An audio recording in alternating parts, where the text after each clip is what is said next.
Bismillah ar-Rahman ar-Rahim. Previous lessons, we spoke about sarf. We spoke about interest. We spoke about when a person exchanges wealth. And when it comes to sarf, sarf is literally referred to as money exchange. So gold for gold, silver for silver, and in our terms, paper currency or paper money. We've taken this in depth. There are a few masail which they mention. Okay. However, as you know, again, just to recap quickly, and the reason they mention it is because they want to touch on the mas'ala of changing a good quality for a bad quality. So let's say 24 karat gold for 16 karat gold. Okay. And we've taken all of that. Basically, if it's gold for gold, let's draw here for you. If it's gold for gold, it's the same jins. So regardless of the quality, we said that you're not allowed to charge extra. What you're supposed to do is you're supposed to break it down into two transactions. So first, this person sells his more expensive gold, for example, and gets his money, and then he buys from the second person. Okay, so that's to do with sarf. They touch on one, two masail, which we already touched on. Thereafter, they go to Kitab al-Rahan. Rahan, the word Rahan means when you leave something as collateral, i.e., if you want to buy something and the seller is not sure whether you can pay or not, or the seller wants to protect himself from you defaulting on your payment, he asks you to put an asset of yours as collateral, which means that if you're unable to pay when the stipulated time comes, we will sell this asset of yours in order to get our money back. There's a lot of in-depth masail with regards to it. Today I'll give you the brief overview, inshallah. So basically, what we've taken so far, if you look at it, we've taken transactions which have been straight, i.e., you've got money, for example, and you've got the goods. It's been hand to hand. After that, we moved on, or we touched on salam, which is a transaction where the money is given first, and thereafter you collect your goods on the stipulated period of time. Now we're moving on to another transaction, which also involves some sort of delay. What's the delay? The delay is that you have sold a product or a house or whatever it may be on terms. You've given the person buying time to pay. Now, there's two masail to remember here. The majority of the ummah agree that if you're going to charge somebody, what they call bay'ul ajil with an ayn means immediately, and bay'ul ajil, ajil with the alif means to be delayed. So I'll give you an example. Let's say you've got this house. Say I've got this house, okay? And I tell you, if you pay cash, you can pay 50,000. This is for cash. Okay.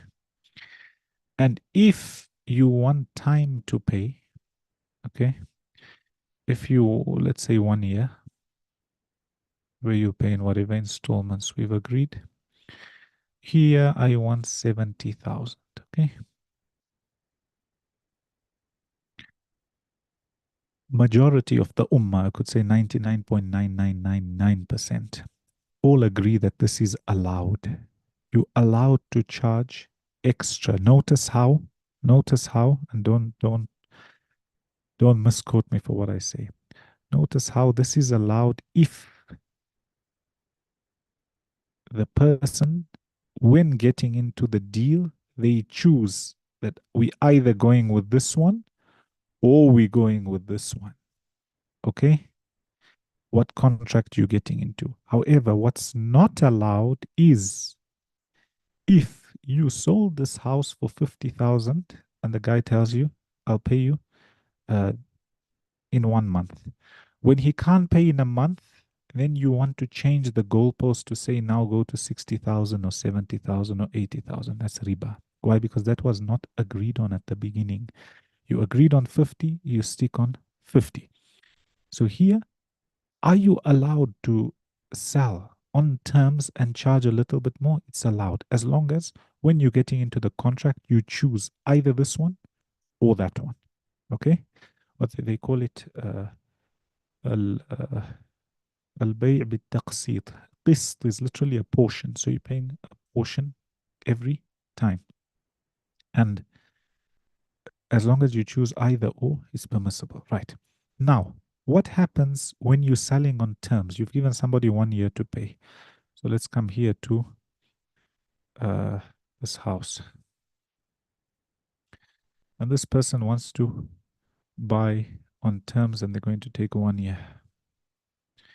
And you've agreed on 100,000. Okay, fine. The seller is not sure or he's worried about this person defaulting, i.e., being unable to pay, maybe after month 3, 4, etc. So he says, this house here is worth 100,000. Put down collateral or an asset worth that much. So in case you can't pay, we will sell that asset so we can recover our money. Okay. So let's say this man has another property, a building. Okay, let's say he has a big building like this. And this building is worth 500,000.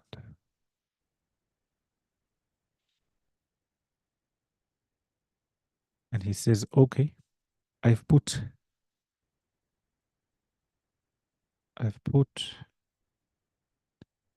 this building as collateral. So in today's times, sometimes you get the title deeds of the house or the building or whatever it may be, or his car, for example. So he's got $100,000 car. Islamically, the seller it's allowed to ask for rahan. It could be anything, any asset that's of value. A Messenger Sallallahu Alaihi Wasallam, before he passed away, he needed to buy some food for his family. So he bought from a Jewish man and he left his coat of armor as collateral, i.e., if I don't pay, I'm unable to pay, you will get your money by selling this asset of mine. Right. So this is a concept of rahan. Now, let's say this person had to pay their debt. No problem. This remains as this. Let's say they can't pay their debt. Okay. And there's obviously rules. And we end up selling the building. We've got to sell the building, number one, on what is a fair price for the initial owner. Sometimes what tends to happen is because somebody is owing money and people want to get rid of, or they know they're in a desperate situation. So this building that's worth 500,000, they end up buying it for 100,000, 20%. Here we're not allowed to cheat people. Number two, you as the seller, you are only entitled to 100,000. So after they sold the building, if they are giving you 500,000, the other 400 is not yours. The other 400 is not yours Islamically. 500,000, they sold the building. We give this man back his 400 and you can take your 100. Okay? That he didn't pay. Now, when it comes to, let's say he was trying to buy this house, who owns the house? And this is problematic because you find that when you want to buy a house or a car or whatever, and people do it through the bank, for example, if, let's say there's even riba involved or no riba involved. Who owns the house? Here you can have a few ways that the people look at it, or there's a few different contracts that they came up with. One is al-ijara al-muntahi bit-tamlik, which means, let's say you got into this contract with the house. Now let's change this year. Let's say you're going for 10 years. Yeah. You're going to pay your house over 10 years. Either your agreement is whilst you staying there in the house, You are counted as a tenant. You are renting. So you will be a tenant for 10 years. After 10 years, example, after 10 years, then they'll give you the option to buy the house outright. Or it happens a lot more with cars where you're renting the car for 5 years, for example. And then after that, they give you the option to buy the car outright. Why do they do that? In case, is the bank, in case this person couldn't pay after 3 years, 3.5 years, we will take back, or they, sorry, the bank will take back this car or this house. And they will tell you that our relationship was that of you being a renter. So it belonged to us. You were renting. You didn't reach the agreement where the time period lapsed and you were able to buy, so we're going to take it back. But that would mean that when it comes to big maintenance, etc., uh, major maintenance, you'll find that it's on the seller because you are a renter. That's one way of how they look at it. Second way, how they look at it, they might get into a contract with you where they've sold you the house. They've sold you the house and they told you pay over 10 years. And they make you put collateral down, rahan, either another asset or this very house, this same house. And they tell you that, okay, in case you can't pay, let's say you start paying, and 5 years later you can't pay, they'll say, we will repossess your house and we will sell it on the market. And after that, you will no longer have the house. What have they done here?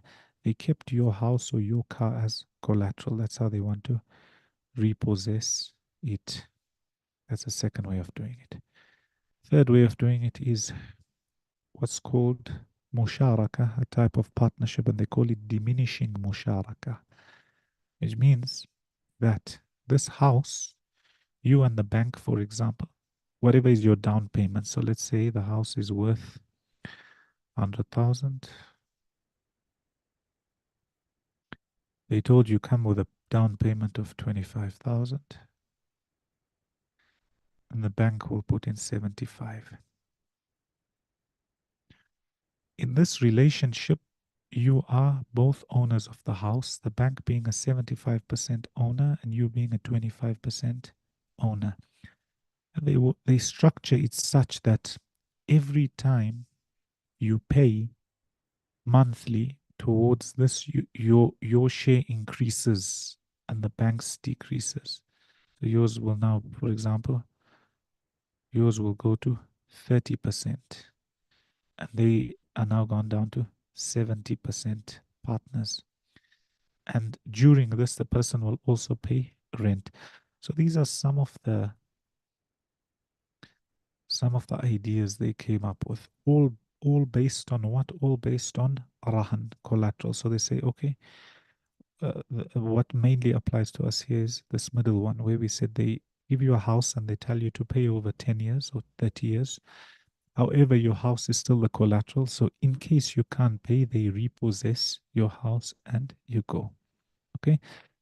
What happened in 2008? Basically, as you know, the system we've got has its expansions and its contractions. Okay. And they say roughly every 7 years you have a major crash. So 2008, you found that the economy was expanding. They were giving credit easily. So every time you hear something called the interest rate, this is not Islamic, but this is how the bank works, is how expensive or how cheap is it for you to borrow money from the bank. Okay.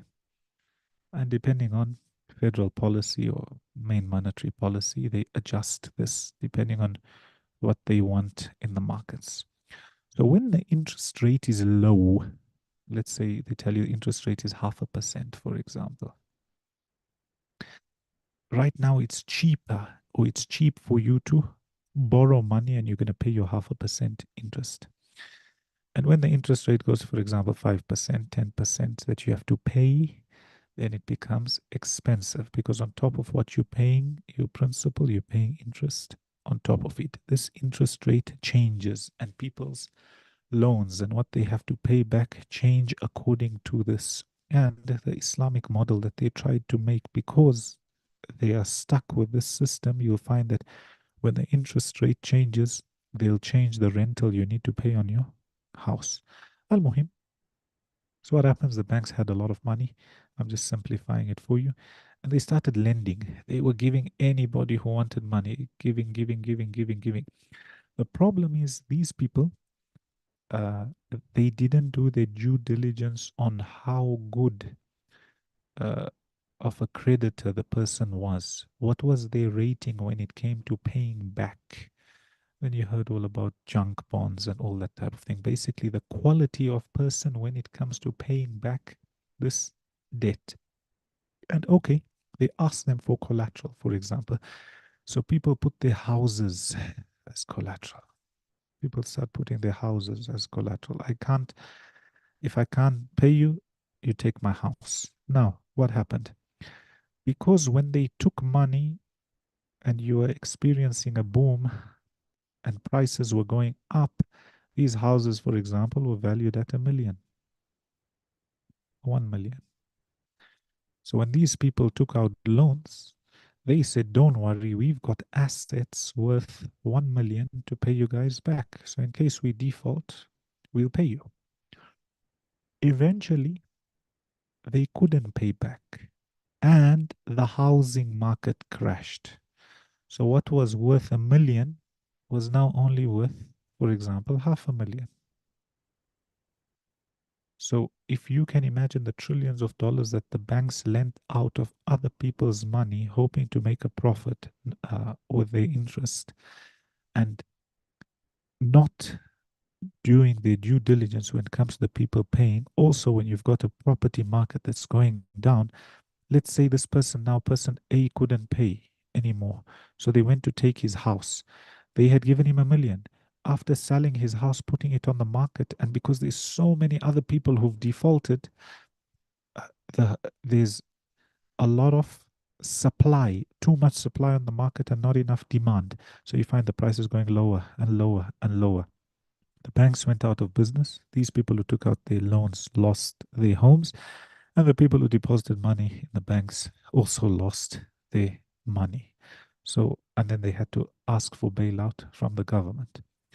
So that's basically how this web roughly works. So right now you find that they've been saying after 2008, so 2009, etc., we've been through an expansion where the economy has grown and grown and grown. Yes, it stopped during COVID, but uh, you find those who are expecting a downturn, and there comes a time where they have to, when they say tighten monetary policy, they lift up the interest rates. So when you lift up the interest rates, you're discouraging people from borrowing money and you're mopping up all the extra money. So they use that. But as you can see, it comes with its major drawbacks. And at the end of the day, this is a riba-based system. And because a lot of, in fact, all the Islamic products, Wallahu alam, I don't know any exceptions, but there might be. If you're working with the bank and you're working with world markets, you're generally stuck in the system. And there's people who try to make halal alternatives or take by that which is not so haram.